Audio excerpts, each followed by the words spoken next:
My God, these past couple of days has been hell for me, man. It's been hell. I couldn't do anything. I legit couldn't do anything. If you lived in London, you know what I'm talking about. The heat was insane. I forgot how many degrees it was, but my God, it was boiling hot and there was no wind. So it was impossible. I was building my PC and I was just getting frustrated. I was sweating. It was impossible. I couldn't like edit. I couldn't use OBS because it was just like, this is insane. It was way too hot. I was just like, you know what? Screw this. I'm just gonna be like a lizard and just lay on my bed all day. And that's what I did. It was impossible. There was nothing I could do. I just kept having repeatable showers. Had cold showers because it was way too hot. And then I was just seeing this. Supposedly Neil Drunkman tweeted this on his Twitter, and then I and then I just discovered the Fat Geralt Meme. I wanted to talk about it, but these past couple of days it was impossible, man. It was impossible. Now it's raining. Now it's fine, but at that time it was impossible. I just couldn't do it.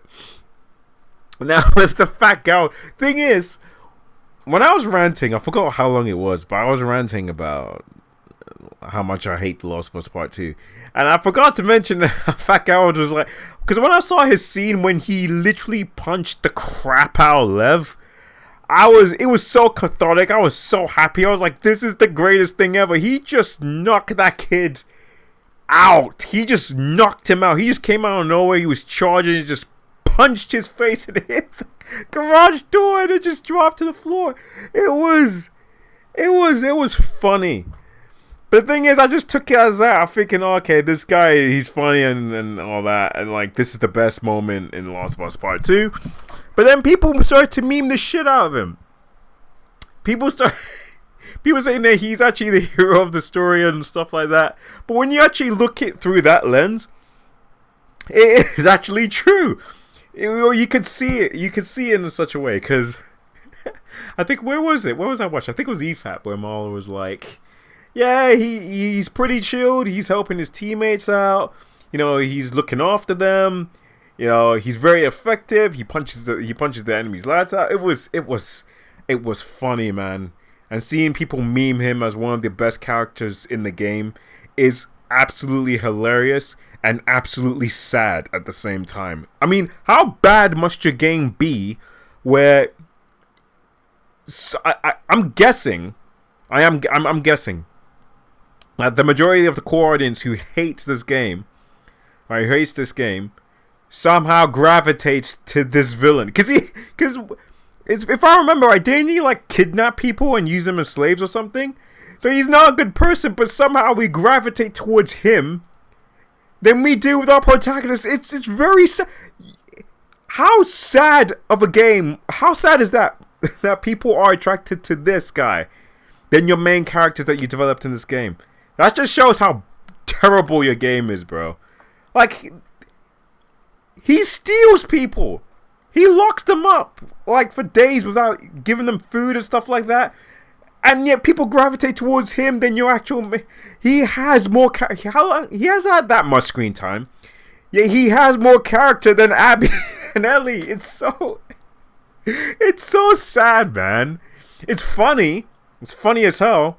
But it's sad at the same time. And yeah, people was like, he's the best character. It's from that lens, he is. He is the best character. I can't believe, because this meme, if I remember, is like a month old. It's kind of old, I think. But it's in my eyes is still semi-relevant because it's like, Jesus Christ, man. Like.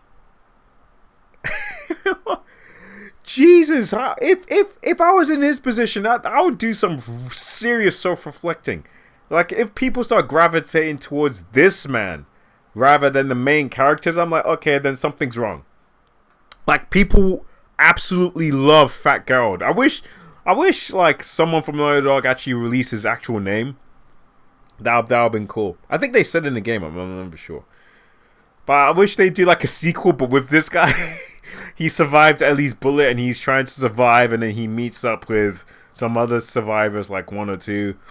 And then throughout the journey, he sees the error of his ways and stuff like that. You know, he actually grows as a character. You know, stuff like that. That would be more interesting than The Last of Us Part 2. That shitfest that we got. So I was just basking in that meme. But then I discovered this tweet. Actually, no, I want to make this clear. I didn't discover it. I watched this YouTuber's video. I completely forgot his name. It begins with an Manix. I think that's his name. I'm gonna find it and post it, put it on the description. And I tried to look for this tweet. I don't have Twitter, but you can still like search even though you don't have an account. I tried to look for it, but I still couldn't find it. But I think he just deleted it because people were making references. Like if you go to Neil Druckmann's Twitter, you can see people's responding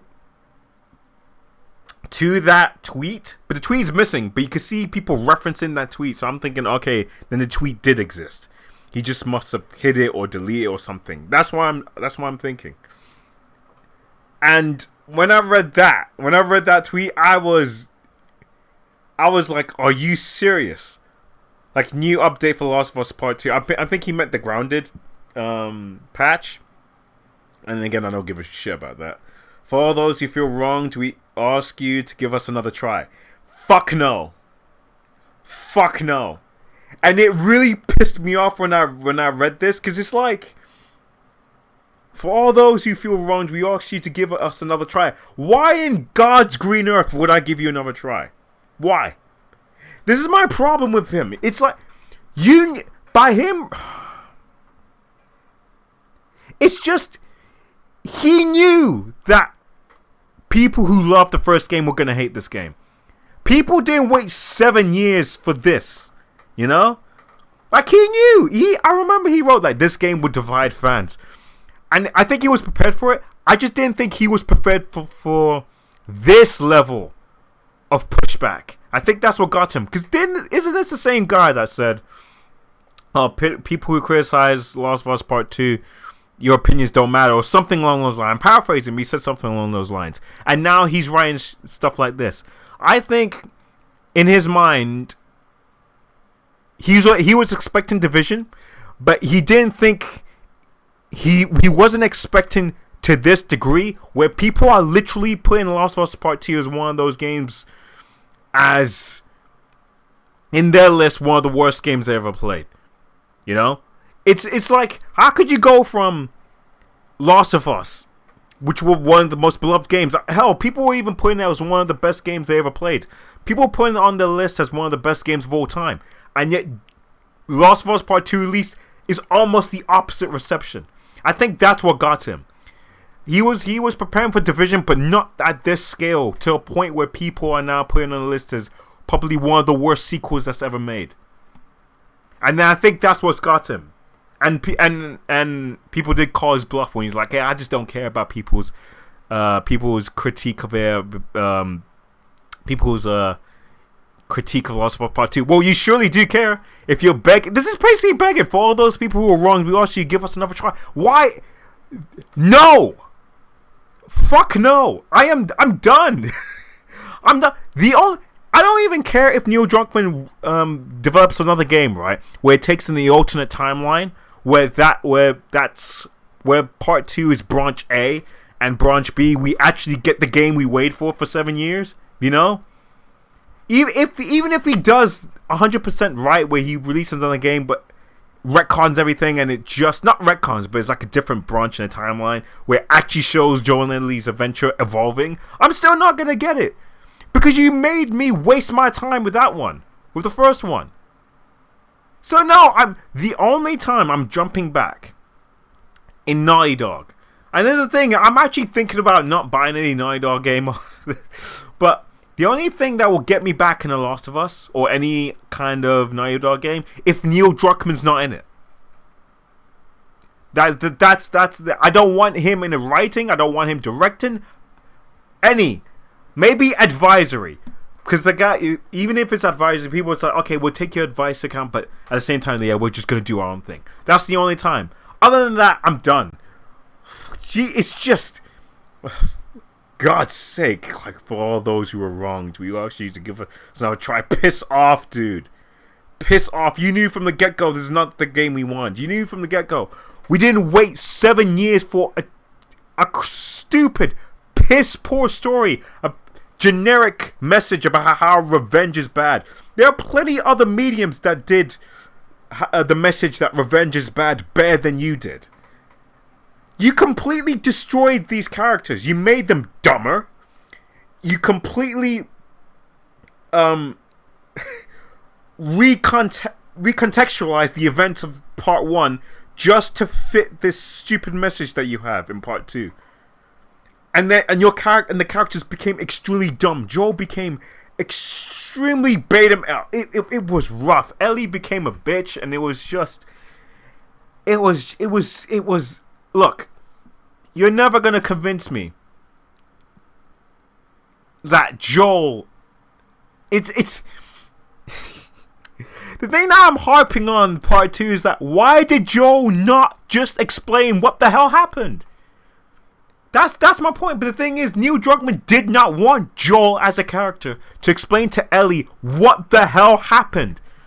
Like, he didn't want Joel to explain himself. Like, hey, they didn't let me say goodbye to you. They were going to operate without your consent. They were about to send me out of the hospital without my gear. They literally threatened me. Like, if I come in, they'll shoot me in the head. He couldn't explain it because Neil Druckmann did not want Joel to explain it. Because if he did, as a normal character would, then all the basis, all the build up on part 2 would have shown to be absolutely stupid. It would have undermined the story that Neil Druckmann was building from part 2 because it would have been absolutely dumb. Because if Ellie figured out, if Joel actually told Ellie what happened, she would have been like, oh, now I see. She may not have liked it, but she would have understood it and there wouldn't be any friction. But no, but he literally wrote the story to be in such a way where Joel cannot explain what happened. And the tone of the whole game in part 2 is that what Joel did was bad. There was no nuance. Like in part 1. I'm not going to say part 1. The original, Last of Us. There was actually like gray area. It wasn't black and white. It actually made you think. But Neil Druckmann just completely destroyed that, removed that, retconned it. I just made it. No, Joel was bad. He was bad. And the Fireflies, they were this benevolent group. I don't know where this came from, that the Fireflies was a benevolent group. Didn't they bomb? Weren't they terrorists in part 1? I'm sorry, in The Last of Us, weren't they terrorists? But somehow there's this benevolent group that wants to save the world. And one of the characters saved a zebra. It's like, oh my god. Oh my god. Well, it's clear to me that I still haven't gotten over my hatred for the part 2, but it's like, no, dude, I'm done. I'm done. Like, for all those who were wronged, we all should. Nah, I'm not giving you another try, mate. Just go away. Just fuck off, man. Oh my god, you were saying that we don't care about people who critique your game. Now you're running with your tail between your legs saying, oh, if you were wronged, we asked you to give us another try. Nah, dude. Now after The Last of Us Part 1, I actually went back to Uncharted and I see how he fucked that up. With Nadine being so overpowered, being able to fight 2 guys. It was, especially Nathan Drake, when he fought stronger opponents. It's so dumb. Nah, dude. You lost half your stuff. You ruined the legacy of The Last of Us, and now you're saying that we should give you another try. Piss off, man. Just piss off. I'm done with this guy. But then again, it did. On the bright side, it gave us great memes like the Fat Geralt or the Joel meme, where Joel is. I think it's just right when you said he made this stupid statement where every death that happened in part 2 was a result of Joel, because Joel didn't allow Ellie to die without her consent, by the way. And then all this death was on him, so now Joel has become this. He's now the personification of death, and that was